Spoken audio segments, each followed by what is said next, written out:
बिस्मिल्लाहिर्रहमानिर्रहीम। अस्सलाम वालेकुम नाज़रीन, आप यूट्यूब चैनल देख रहे हैं। मैं इमरान खान हूँ। आज पाकिस्तान तहरीक इंसाफ लाहौर में जलसा करने जा रही है और ये बहुत इम्पॉर्टेंट जलसा होगा।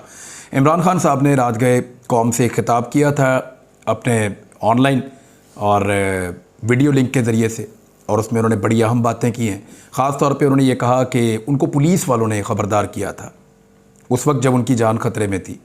इवन उनको कहा गया कि वो छोड़ कर चले जाएँ आज़ाद कश्मीर में या गिलगित बल्तिस्तान में, लेकिन इमरान खान साहब ने साफ इनकार कर दिया। उन्होंने कहा बिल्कुल मैं आज़ाद कश्मीर या गिलगित बल्तिस्तान नहीं जाऊंगा, जिसने जो करना है कर लो, मैं यहाँ पे ज़मान पार्क में रहूँगा। साथ ही उन्होंने ये कहा कि जो गिरफ्तारियाँ हो रही हैं, क्योंकि आजकल गिरफ्तारियाँ बहुत तेज़ हो गई हैं, मुल्तान में लोग अफ्तारी कर रहे थे, पुलिस गई जाकर उनको गिरफ़्तार कर लिया। वैसे ऐसी फस्तायत, ऐसी हटदर्मी और ऐसी बुज़दिली हमने अपनी ज़िंदगी में नहीं देखी। सारी ज़िंदगी हो गई है सियासत को देखते हुए, सहाफ़त करते हुए। बहुत सारे सीनियर सहाफ़ियों से बात हुई है, वो कह रहे हैं कि ऐसी बुज़दिली तो हमने आज तक नहीं देखी और ऐसी फस्तायत भी हमने आज तक नहीं देखी। इतनी घटिया और बेहुदा हरकतें जो की जा रही हैं, यानी वो लोग अफ्तारी कर रहे हैं, जाके उनको घर से उठा लिया, जहाँ वो अफ्तारी कर रहे हैं वहाँ से उठा लिया। वियाड़ी में कारकुन उठा लिए, मेलसी में कारकुन उठा लिए, मुल्तान में कारकुन उठा लिया। जनूबी पंजाब में तो बड़ा ऑपरेशन शुरू किया हुआ है, और इसके अलावा जेलम में भी ऑपरेशन किया गया, वहाँ से कारकुन उठाए गए। यहाँ अपर पंजाब के इलाकों में यहाँ पे भी ऑपरेशन हो रहे हैं।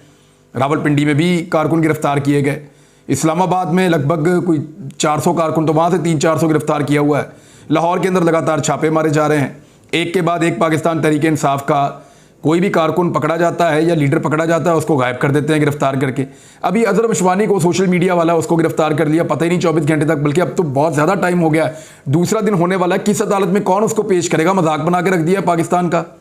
हसन नियाज़ी को बलूचिस्तान भेज दिया एक ऐसे मुकदमे के अंदर, वो बलूचिस्तान गया ही नहीं। बलूचिस्तान में लोगों ने एहतजाज किया, वहाँ नामालूम अफराद में डाल के उसको इस्लामाबाद से बलूचिस्तान ले गए, और वो बलूचिस्तान गया ही नहीं। यानी आप अंदाज़ा करें कि फस्तायत इस वक्त कहाँ पे पहुँची हुई है। और ये सारा का सारा इमरान खान साहब को लगता है कि खौफ है। मुझे भी ऐसे ही लगता है। डरे हुए लोग हैं, सहमे हुए लोग हैं, इलेक्शन से भी भाग रहे हैं, पब्लिक से भी भाग रहे हैं, एहतसाब से भी भाग रहे हैं, सवालात से भी भाग रहे हैं, देने के लिए जवाब ही नहीं है। क्योंकि जब कोई जनरल बाजवा जैसी ज़िंदगी गुजारता है ना, तो रिटायरमेंट के बाद भी मज़ा नहीं आता। जनरल बाजवा साहब का जो मुबैना इंटरव्यू है, या इंटरव्यू उसको आप ना कहें तो शायद मेतला साहब का ये कहना है कि मेरी उनके साथ बातचीत हुई थी, और उन्होंने उसमें मुझे जो कुछ बताया है वो मैंने वापस आके उसको याद करके लिख लिया, और मेरे पास तो अब पूरी किताब का मवाद है। जो बाजवा साहब ने मुझे कहा मैंने लिख लिया, अब मैं उसको छापता चला जा रहा हूँ। बाजवा साहब का कहना है कि जी मैंने इंटरव्यू कोई नहीं दिया, ये ऑफ द रिकॉर्ड बातचीत थी, और वो जो छाप दी है शाहिद मेतला साहब ने। लेकिन शाहिद मेतला साहब से मेरी जब बात हुई, उन्होंने कहा जी बिल्कुल 100% जनरल बाजवा ने बहुत सारी बातों में झूठ बोला है, लेकिन क्योंकि उन्होंने बोला इसलिए मैंने छाप दिया। अभी उन्होंने इसके ऊपर अपना सहाफ़ती चेक नहीं लगाया कि जनरल बाजवा ने जो बोला वो ठीक है या गलत है।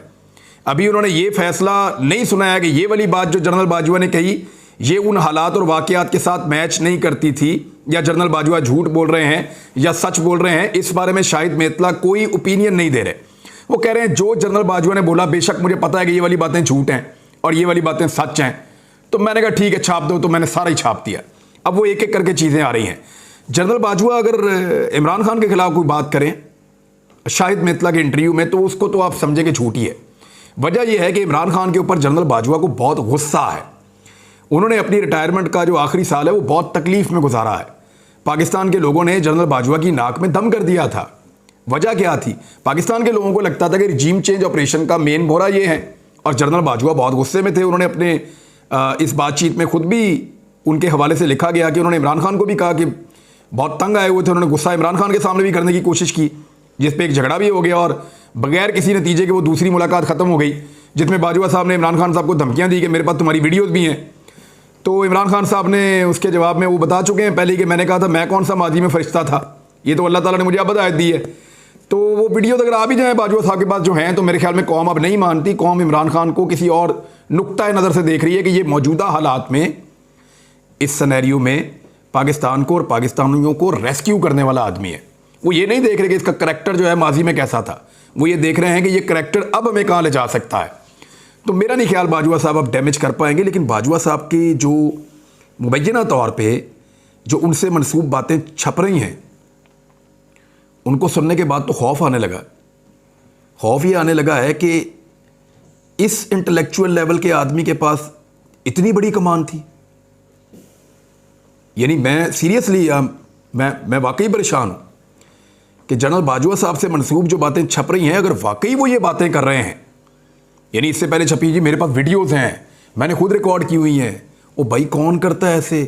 और अगर करता भी है तो बोलता कौन है अपने मुंह से? इस लेवल का आदमी कभी ऐसी बात ही नहीं करता। कौन सा आर्मी चीफ है जो रिटायरमेंट के बाद कहेगा जी जजेस भी बहुत गंदे थे, वो जज बहुत कमज़ोर था, वो जज की फैमिली ऐसी थी, वो जज की फैमिली इस तरफ को टिल्ट था, वो सारे ये कर रहे थे, ये गलत फैसले दे रहे थे, मेरे जूनियर फौजी भी गलत कर रहे थे, हमने सहाफ़ियों को उठा उठा के फेंटियाँ लगाई, थोड़ा सा ओवरडू हो गया, उसको नौकरी मैंने दिलाई सहाफ़ी को, उसकी नौकरी मैंने छीनी, मैंने वज़ीर आज़म पाकिस्तान को डांटा, वो बात नहीं सुनता। ये कौन कहता है आर्मी चीफ यार, फॉर गॉड सेक? यानी इस मेंटेलिटी का आदमी इतने अहम ओहदे के ऊपर रहा है पाकिस्तान में। अल्लाह रब्बुल इज़्ज़त का हम सबको शुक्र अदा करना चाहिए कि हम किसी बड़े साने से बच गए हैं। अगर तो ये सारी चीज़ें जो उनसे मंसूब की जा रही हैं ये दुरुस्त हैं, तो मैं कंडीशनल बात कर रहा हूं कि जो चीज़ें जावेद चौधरी साहब ने, जो चीज़ें आफ्ताब इकबाल साहब ने, और जो चीज़ें शाहिद मित्तला साहब ने, तीनों जो हैं सीनियर लोग हैं, और एक तो इतने सीनियर नहीं है शाहिद मित्तला साहब, लेकिन ये संजीदा लोग हैं, संजीदा लोग हैं। और इन्होंने जो बातें बताई हैं जनरल बाजवा के हवाले से, कि उन्होंने हमें बताई तो हमने आके यहाँ पे लिख दी हैं, ये हम बता रहे हैं। तो ये जो बातें हैं ये बड़ी अलार्मिंग हैं। ये बातें जो उनसे मंसूब की जा रही हैं, अगर ये हैं तो अल्लाह ताला का शुक्र है कि पाकिस्तान एक बड़े खुदा न खास्ता किसी नुकसान से बच गया है। यानी इस तरह की सेंस वाली शख्सियत के पास इतना सारा इख्तियार होना, ये बड़ी खौफनाक चीज़ है, ये बड़ी खौफनाक चीज़ है, और उसके नताइज पाकिस्तान ने भुगते भी हैं। एक मौका पर जो है वो शाहिद मित्तला साहब लिखते हैं कि हमजा शहबाज को जब वज़ीर आला बनाया तो मैंने बहुत क्लास ली शहबाज शरीफ साहब की, और वो सर फेंक के सुनते रहे, और वो डांट सुन लेते हैं। इस किस्म की चीज़ उन्होंने लिखी। इसको कहते हैं बूट पॉलिश। बूट पॉलिश ये नहीं होती कि आपने बूट हाथ में पकड़ा और आपने पॉलिश ली, उसके साथ ब्रश को लगाया, फिर आपने उसको, ऐसे नहीं होता बूट पॉलिश। बूट पॉलिश होता है कि आप झूठी तारीफ़ें करते हैं, सर आप बहुत अच्छे हैं, भाई बाप हैं, आपसे अच्छा कोई नहीं है, आप जब जूता मारते हैं ना सर क्या मज़ा आता है सर, वाह वाह वाह वाह, इस किस्म, इसको बूट पॉलिश कहते हैं। सर जब आपने पिछली दफ़ा मेरी बेइज्जती की ना, मैंने जाके सोचा आप बिल्कुल ठीक कह रहे थे, इसको कहते हैं बूट पॉलिश। सर वो जो आपने मुझे मशवरा दिया था ना, मैं सर बड़ा गधा था, मैंने आपकी बात नहीं मानी, बड़ा काम ख़राब हो गया सर, वाह वाह वाह सर, आप क्या कहने सर, आपके आप जैसा अक्लमंद आदमी मैंने अपनी ज़िंदगी, इसको बूट पॉलिश कहते हैं। इसको कहते हैं सर आपकी बात मानी होती ना तो आज पता नहीं पाकिस्तान कहाँ से कहाँ होता सर, इसको कहते हैं बूट पॉलिश। जब सर डांट रहे हों, जब सर बेइज्जती कर रहे हों, तो वज़ीर आज़म लेवल का आदमी जब सर झुका के नीचे रख ले और बेइज्जती करवाता चला जाए और शर्मिंदगी महसूस ना करे, इसे कहते हैं बूट पॉलिश। और शरीफ ख़ानदान का बूट पॉलिश के अंदर कोई सानी नहीं है। ज़बरदस्त बूट पॉलिश करते हैं, कमाल किस्म की बूट पॉलिश करते हैं, और बूट पॉलिश करने से बदमज़ा भी नहीं होते। हाँ ये ज़रूर है कि वो फिर अपने से नीचे लोगों को एक्सपेक्ट करते हैं कि जैसे हमने अपने से ऊपर लोगों के बूट पॉलिश किए हैं, हमसे नीचे जो लोग हैं वो भी बिल्कुल इसी तरह हमारे बूट पॉलिश करें। लेकिन अब सारे लोग तो नहीं करते ऐसा, लोगों में अवेयरनेस आ रही है तो लोग अब बूट पॉलिश नहीं करते। बहरहाल शहबाज शरीफ साहब के बारे में बाजवा साहब ने बड़ी तारीफ़ की कि वो बात सुन लेते हैं, सर झुका के डांट भी सुन लेते हैं। तो पस साबित हुआ कि इमरान खान सर झुकाकर बेइज्जती करवाने का आदी नहीं था। उसको इस बात की आदत नहीं थी, वो सवाल पूछ लेता था, वो आर्गूमेंट करता था, और एक पढ़ा लिखा आदमी था, और सामने आकर जो है वो मुकाबला भी करता था कि ये ठीक है और ये गलत है। तो ऐसा आदमी कभी भी साहब बहादुर को पसंद नहीं आ सकता। हर एक की अपनी अपनी शख्सियत होती है ना, अपना अपना तरीक़ाकार होता है। तो ये साबित होता है कि इमरान खान क्योंकि बात सुनने वाला आदमी नहीं था, सख्त आदमी था, अपने मौक़िफ़ पे डट जाने वाला आदमी था, आज़ाद मंश आदमी था, खुद मुख्तार आदमी था, लिहाजा शहबाज शरीफ जैसा बंदा बाद में लाया गया, जिसके बारे में बाजवा साहब फरमाते हैं कि मैंने उनकी क्लास ली और वो सर फेंक के नीचे सुनते रहे, और ये शाहिद मित्तला साहब ने लिखा है, उनके बकौल बाजवा साहब ये फरमाते हैं। अब इन चीज़ों को आप देखें तो आपको काफ़ी समझ आ जाएगी कि पाकिस्तान यहाँ तक कैसे पहुँचा और क्यों पहुँचा। शुक्र है पाकिस्तान किसी बड़े साने से बच गया, वरना जिस तरह की चीज़ें सामने आ रही हैं, ये तो बहुत एवरेज किस्म का आदमी हो तो वो भी ऐसी चीज़ें नहीं करता जैसी यहाँ पे की जा रही हैं। बहरहाल आगे बढ़ते हैं। इमरान खान साहब ने क्लियरली कहा लोगों को कि आ जाओ जलसे में, खुलकर आ जाओ जलसे में, और बड़ी तादाद में आना है। मुझे नहीं लगता कि इमरान खान को इससे पहले पाकिस्तानियों की कभी इतनी ज़रूरत थी, क्योंकि इससे पहले कभी ऐसा जलसा होने नहीं जा रहा था जिसमें इमरान खान साहब के बंदे गिरफ्तार हो रहे हैं। कभी ऐसा होने नहीं जा रहा था कि इमरान खान साहब की कहीं भी हुकूमत नहीं है और हर तरफ से वो फंसे हुए हैं और वो एक बड़ी तहरीक को लीड कर रहे हैं। कभी ऐसा नहीं हुआ कि इमरान खान साहब के ऊपर 100 से ज़्यादा मुकदमे भी हैं और उनके तमाम करीबी साथियों के ऊपर भी मुकदमे हैं और उनके तमाम करीबी साथियों में से जो बहुत करीबी एक हल्का है उनमें से लोग गिरफ्तार भी किए हुए हैं। इतने प्रेशर के अंदर इमरान खान साहब कभी नहीं खेल रहे थे और जब आप इतने प्रेशर के अंदर खेल रहे हों अपने होम ग्राउंड लाहौर में तो फिर आपको होम क्राउड की सपोर्ट की ज़रूरत पड़ती है। देखते हैं कि लाहौर के लोग इमरान खान के साथ किस लेवल तक जाकर खड़े होते हैं। दूसरी जानिब अली अमीन गंडापुर और उनकी फैमिली का जीना हराम कर रखा है। यानी अगर इमरान खान साहब के बाद सबसे ज़्यादा किसी को परेशान किया जा रहा है तो वो अली अमीन गंडापुर को किया जा रहा है, क्योंकि वफाकी हुकूमत ये समझती है कि अली अमीन गंडापुर वो शख्सियत हैं जब भी इमरान खान साहब इस्लामाबाद आएंगे तो वो अहमियत इख्तियार कर जाएंगे और उनके साथ आने वाले नौजवान और क्राउड एक बड़ी अच्छी फोर्स बन जाते हैं इमरान खान साहब की मदद के लिए। तो अली अमीन गंडापुर को हर हाल में गिरफ्तार करने की कोशिश की जा रही है। उनके भाई के बकौल फैसल अमीन गंडापुर साहब ने इसको जो है वो एलेबोरेट किया एक ट्वीट के अंदर। उन्होंने कहा गुज़िश्ता 3 दिनों में ये तीसरा छापा हमारे घर पे मारा गया है, कोई लीगल वारंट नहीं है, अली अमीन गंडापुर के पास ज़मानतें मौजूद हैं और कोई भी चीज़ पेंडिंग नहीं है। तकरीबन 50 जाली मुकदमात उनके खिलाफ बनाए गए हैं और वो पुलिस वालों से खड़े होकर बात भी कर रहे हैं।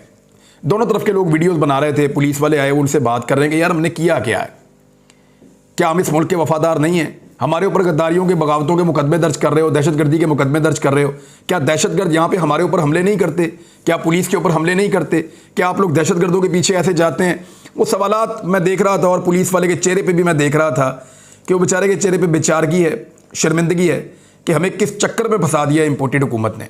बहरहाल सुप्रीम कोर्ट ऑफ पाकिस्तान से पूरे पाकिस्तान की उम्मीद है कि वो कुछ भी करके पाकिस्तान को इंतखाबात लेकर देंगे, क्योंकि अब अदालत के कोर्ट के अंदर बॉल है। देखिए बात सुनिए, जो इमरान खान साहब ने करना था उसका मैक्सिमम उन्होंने कर दिया। पाकिस्तान में सबसे ज़्यादा पॉपुलर कौन है? इमरान खान है। पाकिस्तान के अंदर आज इलेक्शन हो जाए तो कौन जीतेगा? इमरान खान जीतेगा। पाकिस्तान के इस वक्त मसाइल के लिए जिम्मेदार कौन है? पूरे पाकिस्तान को पता है कि एस्टेब्लिशमेंट और उनकी बनाई हुई हुकूमत, ये लोग जिम्मेदार हैं। तो ऐसी सूरत हाल के अंदर इलेक्शन से भागने की जो कोशिश है उसको सिर्फ और सिर्फ सुप्रीम कोर्ट ऑफ पाकिस्तान रोक सकती है। अब अदालत के अंदर होगा क्या? पाकिस्तान तहरीक इंसाफ अदालत में जाएगी, सुप्रीम कोर्ट का बेंच इस केस को सुनेगा, उसके अंदर ये कहा जाएगा ये फैसला किया गया था, आपने इस पर इंप्लीमेंट क्यों नहीं किया। तो ये कहा जाएगा कि जी मुल्क के हालात ऐसे नहीं हैं, मुल्क के हालात के मामले के ऊपर अगर इसको फिक्स किया गया तो सुप्रीम कोर्ट ऑफ पाकिस्तान इसको उड़ा के मारेगी, क्योंकि हालात तो 2008 में इससे ज़्यादा ख़राब थे, 2013 में और ख़राब थे। इसके बावजूद उन 2 सालों में इंतखाबात हुए, एक में नवाज शरीफ को वज़ीर आज़म बनाना मकसूद था और दूसरे में पीपल्स पार्टी की गवर्नमेंट बनी थी, मुशर्रफ को निकालना मकसूद था। तो उन दोनों सालों के अंदर इंतखाबात हुए, हालांकि हालात आज की निस्बत उस वक्त ज़्यादा ख़राब थे। जहाँ तक पैसों की बात है तो पैसे तो पाकिस्तान के पास मज़ीद कम होते चले जाएंगे, बढ़ेंगे तो नहीं। और एक मैं आपको डाटा और बता दूं, यहाँ मेरे पास मौजूद था, ये डाटा पढ़ने के बाद मुझे बहुत तकलीफ़ हुई थी, लेकिन मैं आपके साथ शेयर कर देता हूँ कि जैसे ही रमज़ान मुबारक आया है पाकिस्तान के अंदर महंगाई बहुत ज़्यादा बढ़ गई है।